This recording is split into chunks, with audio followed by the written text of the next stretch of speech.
I am recording for Monday, the 7th of August, which I am going to do something a little different because Mondays are my book days, as you will see when I start reading.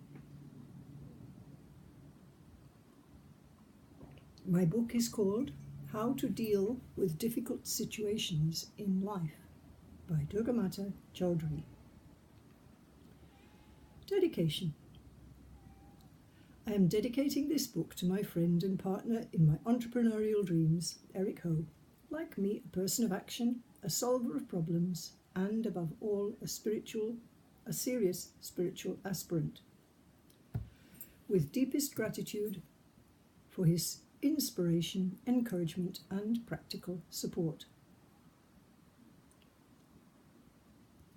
Contents is blank. Next is forward. Forward. Why Monday the 23rd of July is special. Monday, I have decided, is book day. I am a baby entrepreneur, retired from teaching and keen to gain as many income streams as possible. So I cannot just manage my own finances in a stronger way, but also offer more help and support to family and friends, and if possible, beyond. When I think about income streams, the obvious place to start, the lowest hanging fruit, as they say, is publishing a book, as I have over 350 resources for teachers online, and some of them could be published straight away.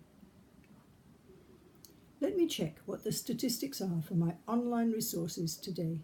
These are available free from the Teachers TES website. That's the Times Educational Supplement. It's the biggest source of free resources for teachers in the world. Of course, my statistics will be higher by the time we're reading this, but just now I read that Durgamata has uploaded 360 resources. They have been viewed over 932,329 times. I can't wait for the million, but it'll be a while. They have been downloaded over 752,070 times. This shows there is some interest in what I write about related to my teaching specialisms, which are two: religious education and art. My mentor and partner in a corner of my entrepreneurship is Eric Ho. He is a rising star in the world of motivational and inspirational international speakers. I have been attending a lot of events which are aimed at aspiring entrepreneurs over the past few years, as I seek to learn more about starting up in business. I find all of them inspiring, especially John Lee, Andy Harrington, Lily Singh, and Harry Singer. But what singles Eric Ho out for me is that, like me, he appreciates the importance of spirituality and is himself a spiritual aspirant who practices exactly what he preaches.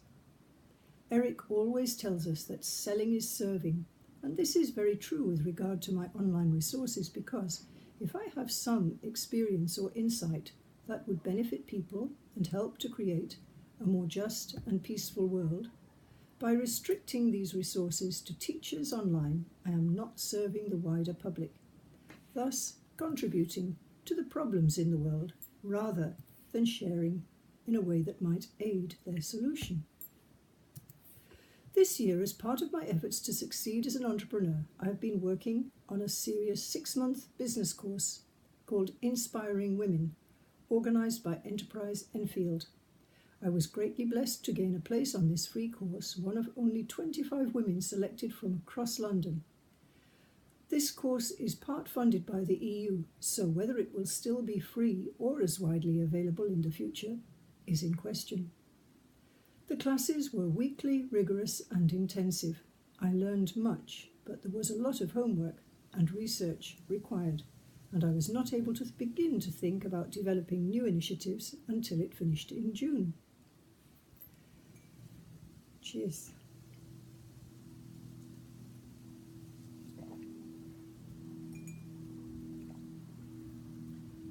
I graduated from this course just 2 weeks ago and promised myself that when it finished I would dedicate 1 day a week to getting some of my teaching resources from the Times Ed published. That's how Monday came to be Book Day, and on the 23rd of July I sat down to begin the process of downloading some of my most popular potential books from the website to see which might be best suited to publishing. I had located and downloaded 3 or 4 possibles when my phone rang. It was my sister. She mentioned a tricky situation she was dealing with, and I said it reminded me of the conversation I'd been having recently with my honorary Romanian daughter, who is living with me at the moment. I told my sister a bit about her problem, along with my strategy for dealing with difficult situations that I'm coaching her in. My sister was excited. She said, "Can I have a copy of that? It's brilliant." I was about to send my sister a quick message outlining the strategy when I thought that it really needs some context, a bit of background to explain how it evolved and what makes me such an expert on this subject. So I started writing on my laptop instead. And once I started, I found it almost impossible to stop. That is why Monday the 23rd of July is so important to me. It was the start of a flow of inspiration which led directly to the creation of the book you are now reading. On Monday 23rd of July, I was looking forward to the following weekend because I would be attending Eric Ho's H Academy event on Saturday, and after his weekend event finished on Sunday, if he was not too tired, I would be presenting him with my very first hand-painted, high-consciousness, pure, raw silk, Japanese-style Zafu meditation cushion. Working on my writing, that soon became this book, How to Deal with Difficult Situations in Life, took up all day Monday. On Tuesday, I met a book buddy friend at the Wellcome Library near Euston, something we had arranged a few weeks earlier, to meet up once a month and encourage each other in our writing.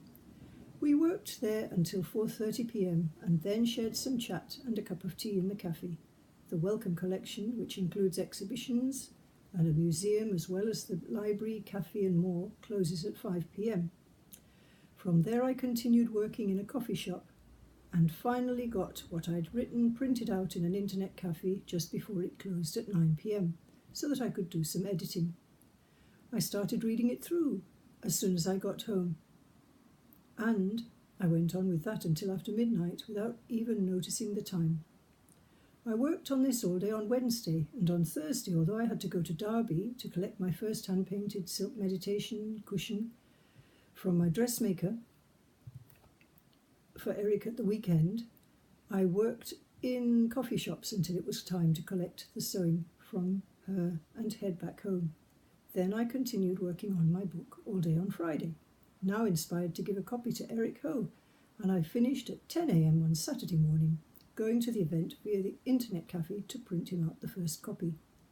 It was amazing, both thrilling and humbling to feel myself part of such a flow of energy and inspiration. And I think that is enough for today's installment. So very happy day. You can admire my cup. My mum bought it for me because she knows I love chickens. I used to keep them when I was a kid. So this cup is very special and it inspires me to use it. Have a very happy day, and I look forward to reading you the next installment soon.